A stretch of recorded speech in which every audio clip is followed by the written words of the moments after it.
속해 계신가요? 나는 이도저도 아닌데 이렇게 생각하시는 분 혹시 계십니까? 오늘의 시대는 이 본다라고 하는 것이 너무나 중요한 시대를 살아가고 있습니다. 인터넷 기사라든가 또 텔레비전 뉴스에 나오는 것을 봐도 사람들이 어떻게 보고 있는지에 대한 댓글, 그리고 뉴스에서도 지나가는 사람을 인터뷰해서 그 어떤 내용에 대해서 당신은 어떻게 생각합니까? 라고 하는 인터뷰를 반드시 붙이게 되어 있습니다. 또한 영화를 볼 때 어떻게 선택하십니까? 예고편을 보고서 선택할 수도 있지만 인터넷에 들어가서 영화를 이미 본 사람들이 10점 만점에 9점, 10점 이렇게 주거나 아니면 정말 좋아요, 강추해요, 이 영화 꼭 보세요 라고 하는 댓글을 보고서 그래, 나 이 영화 봐야겠다 이렇게 선택하는 사람들도 참 많죠. 오늘날 살아가는 사람들 속에서는 끊임없이 본다 라고 하는 것으로 자기의 이 정체성을 가질 수도 있습니다. 우리가 예배도 본다, 그래서 예배 보러 가자 이렇게 얘기도 하잖아요. 예배를 보러 간다 라고 하면 그 예배를 드리는 자의 그 사람이 예배의 주체가 되어버리는 겁니다. 그러나 또 이렇게도 얘기하죠. 예배를 드리러 가자 라고 얘기합니다. 예배를 드리는 것은 누구에게 드리는 겁니까? 하나님께 드리는 것이죠. 그럼 예배의 주인이 하나님이다 라고 하는 고백이 되는 것입니다. 여러분들은 오늘 예배를 보러 왔습니까? 아니면 예배를 드리러 왔습니까?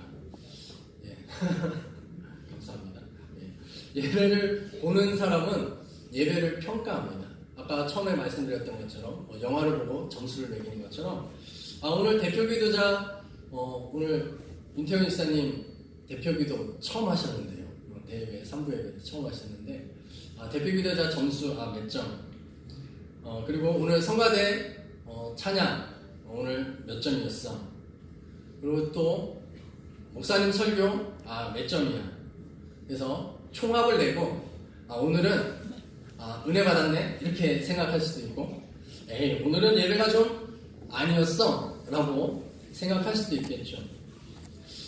이렇게 예배를 보는 자의 위치에 있는 사람들에게 오늘 성경 본문은 한 사람을 소개하고 있습니다. 바로 그 사람은 엘리야입니다. 엘리야 이름의 뜻은 여호와는 하나님이시다 라는 뜻입니다. 이게 그냥 여호와는 하나님이시다 그런가 보다 이렇게 되는 설명이 아니라 이것의 진짜 의미는 하나님이 하나님으로 대접해 드려야 한다 라고 하는 의미가 여호와는 하나님이시다 라는 의미에 들어있는 뜻입니다. 하나님께 걸맞는 대접을 해드리는 것, 그것의 최고의 대접은 바로 예배를 하나님 앞에 올바로 드리는 자의 모습이 되는 것이죠. 우리가 오늘 성경 본문으로 읽진 않았지만 열왕기상 18장 21절 우리 한번 읽어보겠습니다. 성경 안 가지고 오신 분들은 그냥 들으십시오. 앞으로는 성경을 가지고 다니십시오. 열왕기상 18장 21절 함께 읽겠습니다. 시작. 엘리야가 모든 백성에게 가까이 나아가 이르되 너희가 어느 때까지 둘 사이에서 머뭇머뭇하려느냐. 여호와가 만일 하나님이면 그를 따르고 바알이 만일 하나님이면 그를 따를지니라 하니 백성이 말 한마디도 대답하지 아니하는지라. 아멘. 지금 엘리야가 이스라엘 백성들에게 무엇을 도전하고 있냐면 이 이스라엘 백성들이 하나님도 섬기고 바알도 섬기고 있었다라는 것이죠. 양다리 걸치고 있었다라는 겁니다. 혹시 이 자리에 계신 분들 중에 양다리 걸쳐 보신 분 계시죠? 이 아름다운 이 성가대 결혼 전에 혹시 양다리 걸쳐 보시진 않았어요? 이 자리에 계신 분들 중에 양다리 걸치면 좋은 점이 있죠. 뭐가 좋아요? 더블로 들어오죠. 생일날에도 선물이 2배로 들어오고 사랑도 2배로 들어오고 뭐든지 다 2배로 들어옵니다. 2배로 들어오지만 좀 힘든 게 하나 있어요. 뭐예요? 두 사람을 관리해야 되기 때문에 에너지 소모가 참 많습니다. 양다리 걸친 것의 그 장단점이죠. 이스라엘 백성들이 이 양다리 걸치고 있었다는 거죠. 바알 신으로부터 오는 이득도 있었고 또 하나님을 예배함으로 인해서 하나님이 주시는 그 이득도 있었기 때문에 둘 사이에서 다 버리자니 하나가 아쉽고 그렇다고 하나만 섬기자니 하나님께서는 그 하나님만을 섬기기를 원하시는데 그것이 잘 되지 않았던 것이죠. 이 상황 속에서 엘리야가 도전하는 겁니다. 무엇을 도전하냐면 우리 갈멜산에서 제단을 만들어 놓고 제물을 올려놓고 불을 붙이지 말고 진짜 신이 하늘로부터 불을 떨어뜨릴 텐데 진짜 신이 누군지 우리 결판을 한번 내보자 라고 제안을 하였습니다. 그래서 450명이나 되는 바알의 선지자들이 그래 한번 해보자. 몇 대 몇이에요? 450대 1이잖아요. 주먹 한 방씩만 날려도 엘리야는 450대 맞고 엘리야가 한 번 주먹 날리면 한 명밖에 안 맞잖아요. 그러니까 한번 해보자. 할 만한 싸움이다. 이렇게 하고서 바알의 선지자들이 갈멜산으로 올라갔습니다. 지금 이 하나님 앞에 예배드리는 이 자리 엘리야는 자신의 목숨을 걸고 예배하러 나아가는 것이죠.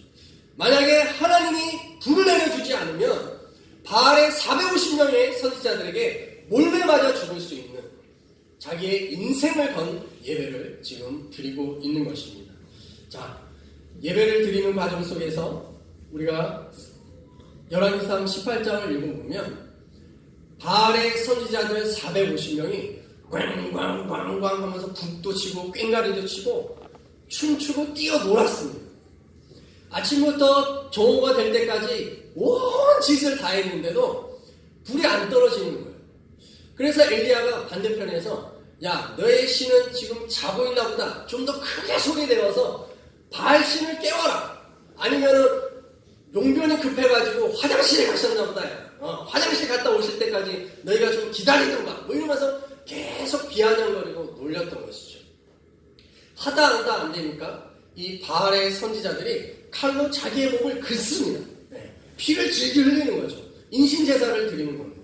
하나님, 바알이여 내 피를 드리는데도 내게 불을 내리지 않겠습니까? 라고 하면서 그렇게 외쳤던 것이죠.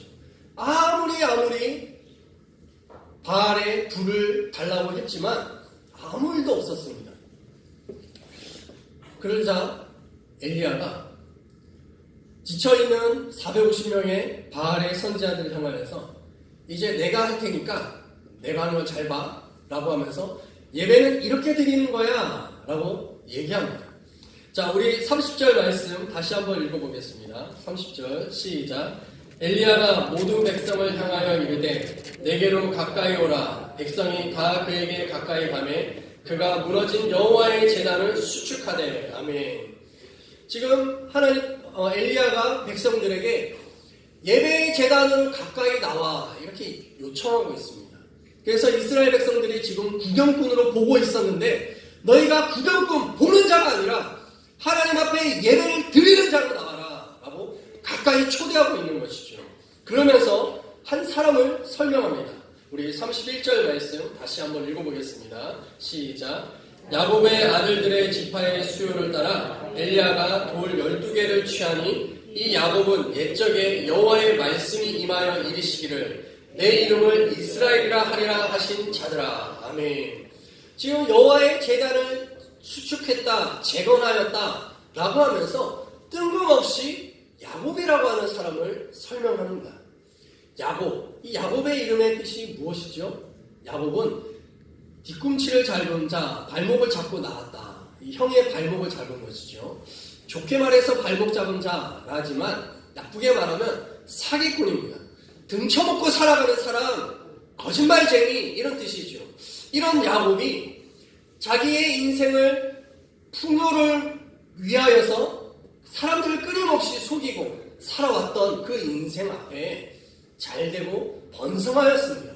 그러나 그 인생이라는 것이 돈이 많다고 해서 문제가 다 해결되는 것이 아니지 않습니까?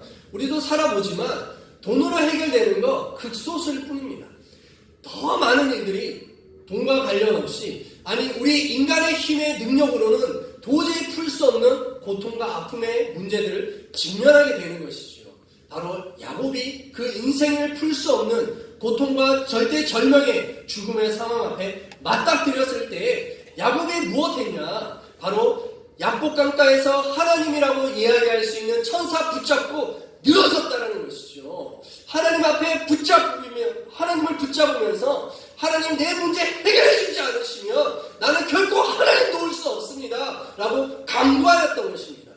그래서 이 약복강가에서 천사가 야곱의 이름을 바꿔주지요. 너는 지금까지 사기꾼으로 등쳐먹고 살았던 인간이었고 이 세상의 땅의 것들을 추구하면서 살았던 사람이었지만, 그러나 이제부터는 너는 야곱이라 하지 말고 이스라엘이라 하라 라고 이름을 바꿔주었습니다. 이스라엘, 그 이름의 뜻은 무엇인가요? 하나님과 겨루어 이긴 자라는 뜻입니다. 아니 사람이 어떻게 하나님과 겨루어 이길 수 있겠습니까? 그 얘기는 하나님과 겨루어 이겼다, 진짜 이긴 것이 아니라 하나님께서 져주셨다라는 것이죠. 하나님 앞에 묻들고 늘어지는 그 사람을 향하여서 안돼, 너 내쳐버릴 거야 라고 하는 것이 아니라 끊임없이 사기꾼으로 사람을 고통 가운데 이득을 취하였던 그 인생을 살았지만, 그러나 너는 나를 이긴, 하나님을 이긴 자야, 너야말로 복을 받을 수 있어 라고 말하는 것입니다. 우리의 인생에 있어서 여러 고통과 아픔들이 있습니까? 그 문제를 해결하기 위해서 사람을 쫓아다니고 또 돈을 쫓아다니고 또 누군가에게 돈을 빌리고 라고 하는 이런 과정들 속에서 인생이 더 고통하고 아픔 가운데 빠져드는 것을 이제는 그쳐야 하는 것입니다. 오직 하나님께만 붙잡히고 하나님만을 붙잡는 그 인생을 살 때 하나님의 은혜와 하나님의 평강을 누리게 되는 것이죠. 오늘 우리가 읽었던 열왕기상 18장은 3년 반 동안 비가 오지 않았습니다. 1년 동안만 비가 안 와도 논밭의 모든 밭작물이 다 타들어가고 또한 짐승들도 목이 말라서 죽어갈 텐데 1년이 아니라 3년 반 동안 비가 안 왔다라고 말하고 있습니다. 비가 안 오면 어떻게 할까요? 이 사람들은 물을 찾으러 다녔겠죠. 계속 우물을 파고 또 파고, 물이 안 나오면 또 다른 데 파고, 물을 파는 인생이었을 것입니다. 얼마나 괴롭고 힘들었겠습니까? 먹고 사는 거 얼마나 고통스러웠겠습니까? 이런 상황 앞에서 지금 엘리야가 도전하고 있는 것입니다. 하나님의 제단 앞에 나와라. 그리고 그 무너진 제단을 수축하고 재건하라 말씀하고 있는 것이죠. 자, 32절의 말씀에 보면 엘리야가 이스라엘 백성을 상징하는 12개의 돌을 쌓았습니다. 12개의 돌을 쌓고 그 위에 또한 나무를 벌려놨어요. 왜냐하면 재물을 태우는 연료가 있어야 되니까요. 그 나무를 벌려놓고 그리고 나서 송아지를 반을 쪼갰습니다. 각을 떴다라고 얘기하는데 반을 쪼개가지고 그 나무 위에 벌려놨습니다. 벌려놨고 나서 이제는 불이 내릴 수 있도록 해야 되잖아요. 그러니까 불이 내리기 위해서는 또 하나님 앞에 예배하러 나아가는데 특이하고 이상한 행동을 합니다. 자, 33절 말씀 우리 함께 읽어보겠습니다. 시작. 또 나무를 벌리고 송아지의 각을 떠서 나무 위에 놓고 이르되 통 4새 물을 채워다가 번제물과 나무 위에 부으라고. 아니 지금 엘리야가 뭘 시키고 있어요? 통 4개에다가 물을 채워가지고 제단 위에다가 부으라는 거예요. 아니 지금 기름을 부어도 시원찮을 판에 물을 부으라는 거예요. 아니 엘리야 좀 말리고 싶어요. 왜 그러십니까? 정신 나갔어요? 이렇게 해서는 예배 안 되잖아요 라고 얘기하고 싶습니다. 그런데요, 이 엘리야가 한 걸음 더 나아갑니다. 34절에 보면 또 뭐라고 말합니까? 또 이르되 다시 그리하라. 다시 그리하라는 게 뭐예요? 물통 4개에다가 물 채워가지고 또 부으라는 거예요. 아니 이 정도만 했으면 충분했을 것 같은데 34절에 또 뭐라고 얘기해요?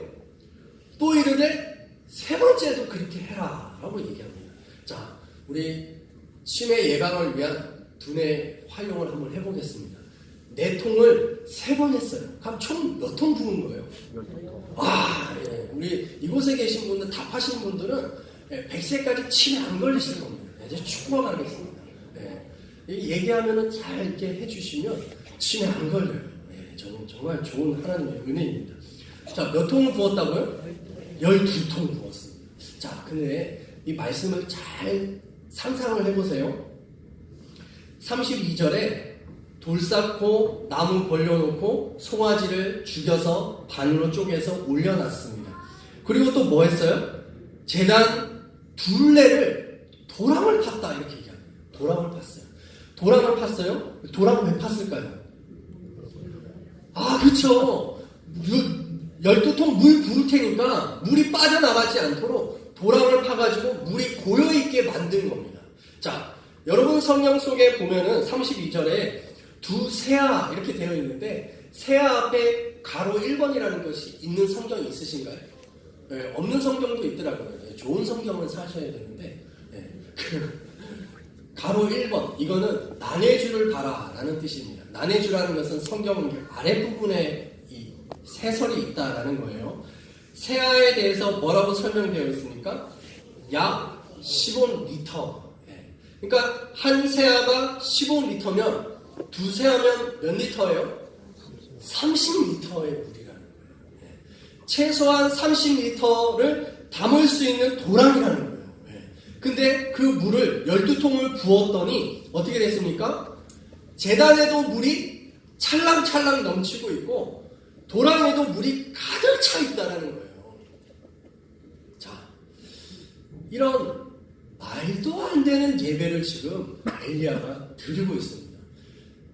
어쩌면 이것은 이렇게 해석할 수가 있습니다. 성도들에게 말씀을 가지고 권면합니다. 이렇게 살아야 됩니다. 그러면 성도들 중에는 다 그런 건 아닌데 만에 한 명 이 정도 이렇게 얘기하시는 분들이 있어요.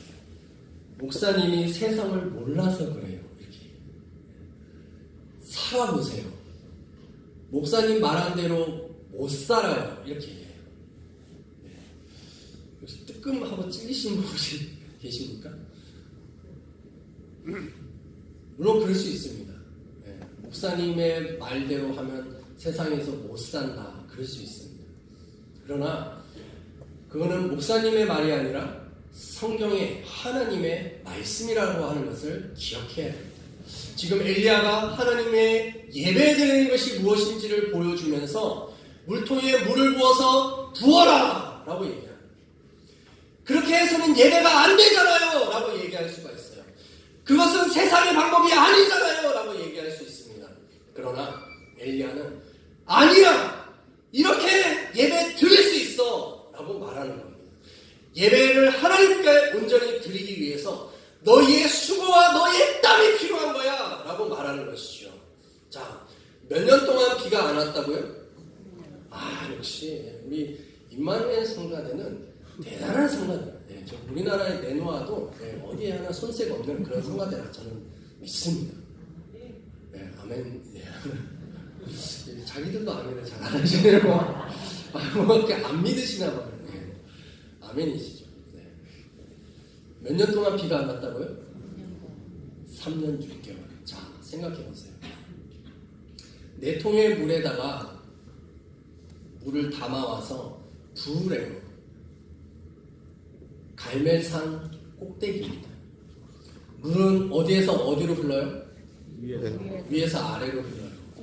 3년 반 동안 비가 안 왔어요. 그러면 산 꼭대기에 물이 있어요, 없어요? 없어요. 물 없습니다. 그럼 물을 길러 와서 부어야 되는데 물을 기르러 어디로 가야 돼요?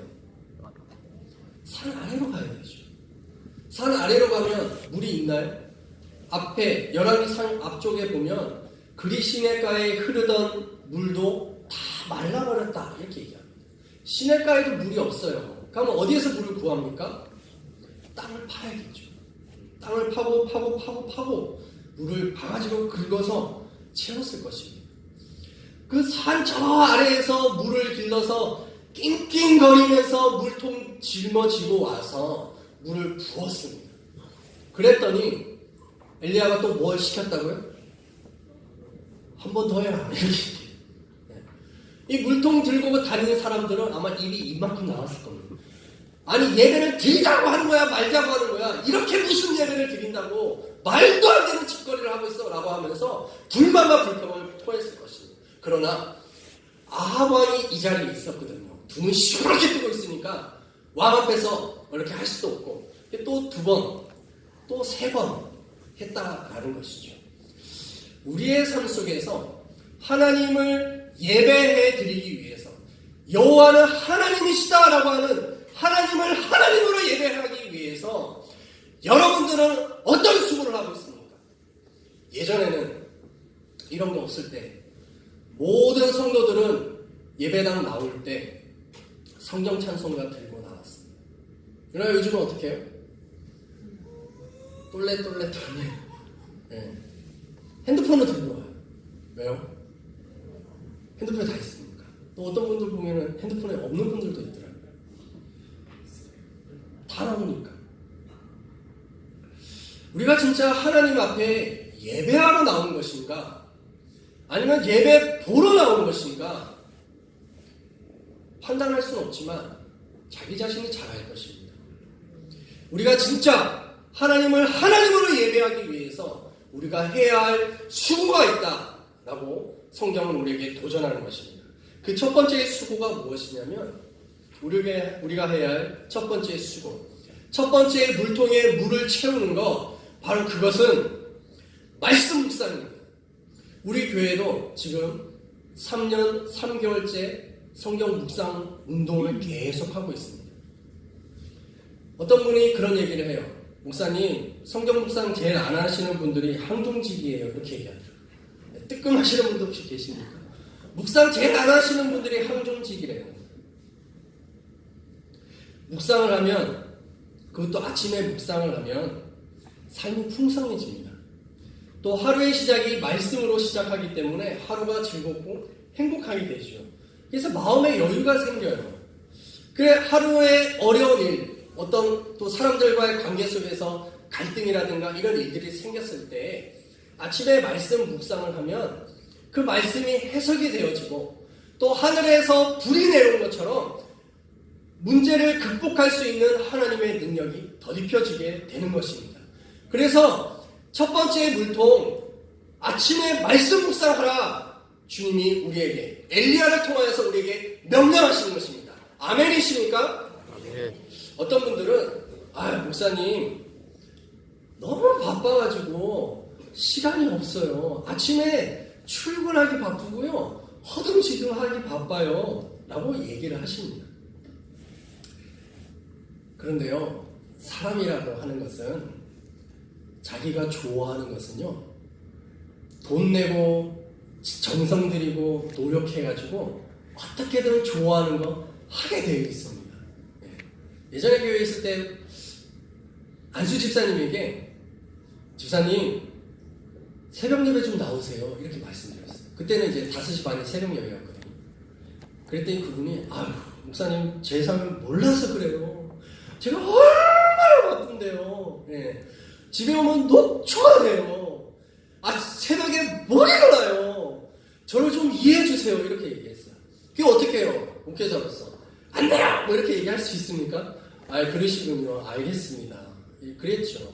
근데요, 이분이 오늘날 저에게 자랑을 하는 거예요. 뭘 자랑하냐면, 목사님 제가 바다 낚시를 갔는데요. 월척을 낚았어요. 이렇게 자랑을 하시는 거예요. 바다 낚시 가셨어요? 서울에서 바다 낚시 가려면 뭐 서해든 동해든 남해든 어딘가 가야 되잖아요. 그렇게 가려면 새벽에 출발해야 되잖아요. 그러세요? 집사님 새벽에 출발하셨을 텐데 몇 시에 가셨어요? 목사님 제가 새벽 3시에 일어나가지고 바다 낚시 갔어요. 이런 얘기하시는 거예요. 5시 반 새벽 예배에는 피곤하고 힘들어가지고 예배를 못 오는데 바다 낚시는 새벽 3시에 일어나가지고 낚시 간다는 것이죠. 힘들고 피곤하기 때문에 못하는 것이 아니라 사실은 마음이 없기 때문에 안 하는 것입니다. 또 때로는 이런 분들이 있어요. 목사님 말씀을 묵상을 하려고 하는데 너무 어려워요. 대체 뭘 얘기하는지 모르겠어요. 이렇게 얘기하세요. 모르겠어요. 모르면 묵상 그만둬야 되나? 덮어버려야 되나? 모르겠다. 그냥 뭘 묵상이냐 묵상은 이렇게 해야 되나? 아니면 모르면 모를수록 더 해야 어떻게 해야 돼요? 목사님께 찾아와가지고 물어보고 이렇게 해야 되지 않나요? 만약에 학교를 간 자녀가 수업 시간에 수업을 들었어요. 근데 선생님이 칠판에 막 설명을 해줘도 도통 모르겠는 거예요, 얘가. 그래서 학교가 끝나고 집에 와가지고 엄마한테 그러는 거예요. 엄마, 내가 오늘 학교 가가지고 수업 시간에 수업 들었는데 담임 선생님이 뭘 설명하는지 도통 모르겠어요. 아휴, 이 참에 학교 때려치우래요. 이렇게 얘기하면 어떻게 하시겠어요? 그래, 엄마도 묵상을 하다가 도통 모르해가지고 덮어버렸는데 너도 학교 덮어버려라. 학교 그만 다녀라. 이렇게 얘기하시겠어요? 아니죠.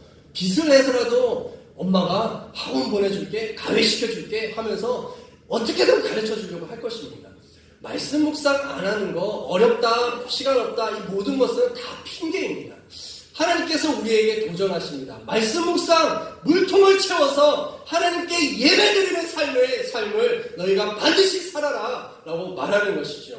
또한 우리가 해야 할 것 37절 말씀 한번 읽어보겠습니다. 시작. 여호와여 내게 응답하옵소서, 내게 응답하옵소서. 이 백성에게 주 여호와는 하나님이신 것과 주는 그들의 마음을 되돌이키심을 알게 하옵소서. 아멘. 아멘. 하나님께서 명령하세요. 묵상을 안 하겠다. 마음을 되돌켜라. 그래서 너희들이 꼭 반드시 묵상을 통하여서 하나님을 예배하는 자로 서기를 바란다. 주님은 엘리야를 통하여서 우리에게 말씀하시고 있는 것입니다. 두 번째 우리가 채워야 할 물통은 무엇이냐면 바로 가정예배를 수축해야 됩니다. 가정예배를 드려야 돼요. 이 가족치료와 의사소통의 권위자인 버지니아 사티어가 이런 말을 했습니다. 가정은 사람이 만들어지는 공장이며 어른인 부모는 사람을 만드는 자이다 라고 얘기했습니다.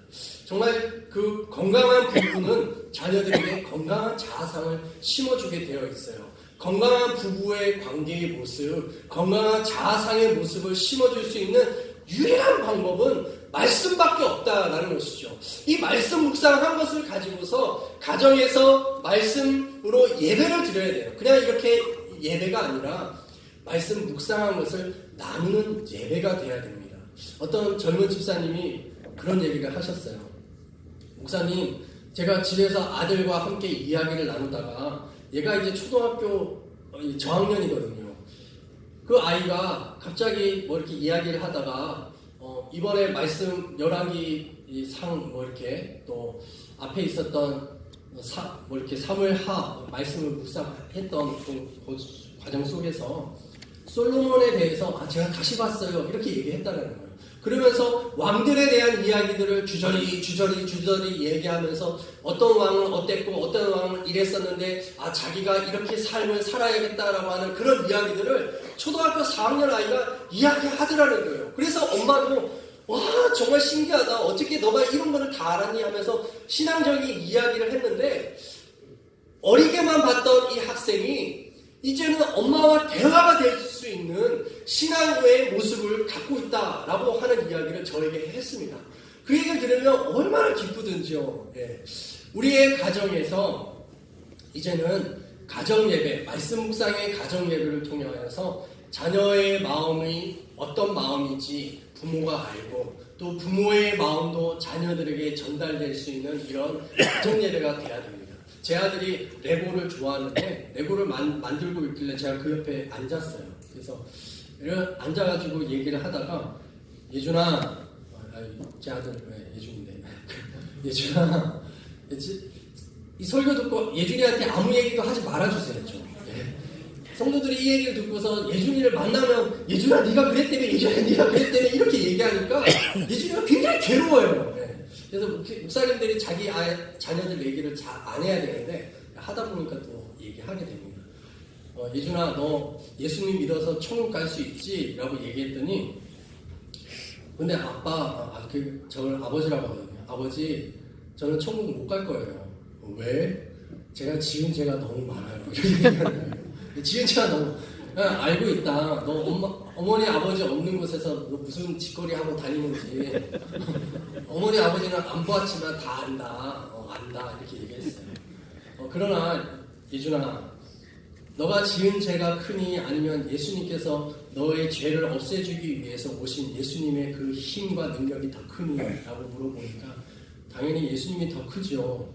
그래, 그렇기 때문에 네가 아무리 죄를 지었다 해도 네가 예수님을 믿는 그 믿음을 가지고서 계속해서 이 죄를 끊어내기 위한 삶들을 살아가다 보면 예수님께서 더 크시기 때문에 너를 구원할 수 있는 거야. 이거 믿어야 돼. 라고 얘기했습니다.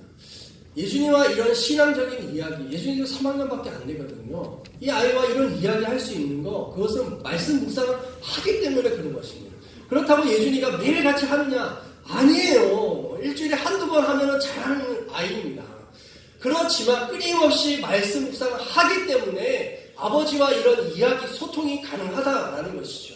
우리의 자녀들 그냥 교회만 다니고 예배만 보러 다니는 자가 아니라 살아계신 하나님을 진짜 예배할 수 있는 자로 만들어낼 수 있는 것, 이것은 부모가 말씀 묵상을 하고 자녀들이 말씀 묵상하는 것을 나눌 수 있는 가정 예배가 될 때 이런 놀라운 일들이 일어날 수 있는 것입니다. 우리의 자녀들, 다 큰 성장한 자녀들도 보세요. 늘 불안불안하지 않습니까? 자녀들 집 보내고 장가 보내고 자식 낳고 하면 잘 살 수 있을 것이라 라고 생각했는데 어떻게 보면은 말씀이 없으면 잘 살아갈 수가 없는 거예요. 갈등과 어려움이 있으면 문제를 해결할 수가 없기 때문에. 그러나 살아있는 하나님을 경험한 자녀들이라면 이 문제 극복하고 해결할 수 있습니다. 그래서 우리 두 번째 채워야 할 물통, 가정 예배를 회복하는 것, 이것을 해야 되는 것입니다. 세 번째 채워야 할 물통이 있는데 바로 그것은 목장 예배를 참석하는 것입니다. 목장 예배 속에서 말씀 묵상하는 것을 또 목원들과 함께 나누고 하나님께 고백하였던 죄에 대한 이 죄에 대해서 목원들에게, 신뢰할 수 있는 성도들에게 이것을 서로 나눌 수 있는 죄의 고백이 돼야 되는 것이죠. 내년에 읽을 1월달에 북토크의 책이 아우구스티누스의 고백록입니다. 참회록이라고도 하는데, 이 아우구스티누스, 이 책을 지은 지 1600년이 지났습니다. 그러나 1600년의 시간이 지났음에도 불구하고 이 책이 여전히 수많은 사람들에게 눈물을 흘리게 하고 감동을 주는 것은 아우구스티누스가 자기가 지은 죄들에 대해서 낱낱이 고백하고 있기 때문에 그런 것이죠. 이 사람이 무슨 죄를 지었느냐? 자기가 젊었을 때 공부를 게을리하였던 죄를 고백하고 있고요. 청소년 시절에 도둑질한 죄를 고백하고 있고 그것을 즐겼다라고 이야기하고 있습니다. 뿐만 아니라 결혼하지 않고 여자와 관계 속에서 사생활을 낳았던 이런 죄악들, 심지어 이단 종교에 빠져가지고 하나님을 대적하였던 그 자기의 삶을 낱낱이 고백하고 있는 이 고백록이 우리들에게도 동일하다라는 것이죠. 마귀는 우리가 죄를 고백하지 못하도록 네가 죄를 고백하면 수치와 부끄러움을 당할 거야 라고 계속 속삭이는 것입니다. 그러나 그렇지 않습니다. 하나님께서 우리에게 뭐라 말씀하셨냐면 이사야 54장 4절에 두려워하지 말라, 내가 수치를 당하지 아니하리라. 놀라지 말라, 내가 부끄러움을 보지 아니하리라. 내가 내 젊었을 때의 수치를 잊겠고 과부 때의 치욕을 다시 기억함이 없으리라 말씀하고 있습니다. 우리의 죄를 고백할 때, 믿음의 사람들에게 공동체 속에서 우리의 죄를 고백할 때 마귀는 더 이상 우리를 그 죄악 가운데 좌지우지할 수 있는 죄의 쇠사슬을 끊어버릴 수 있는 능력이 되는 것이지요. 그래서 우리 교회 2019년에는 이 세 번의 물통에 물을 채우고 하나님 앞에 진정 예배 드릴 수 있는 예배자의 삶을 살기를 축복합니다. 아멘. 개인의 말씀 묵상이 되어야 하고 가정의 예배가 되어야 되며 또한 목장 예배를 통하여서 자기의 재고백이 되는 것을 통하여 하나님의 놀라운 영광을 경험하게 될 것입니다. 더 이상 내년에는 사람들을 쫓아다니고 도움을 줄 수 있는 사람들 찾아다니고 또 해결할 수 없는 어려운 문제 앞에서 좌절하는 것이 아니라 하늘로부터 불이 임하는 인생을 통하여서 문제를 넉넉히 이겨낼 수 있으며 또한 많은 사람들에게 선한 영향력을 줄 수 있는 하나님의 모든 백성들 될 수 있게 되기를 주님으로 축복합니다. 이 시간 우리 함께 소리내어서 통성으로 기도하겠습니다.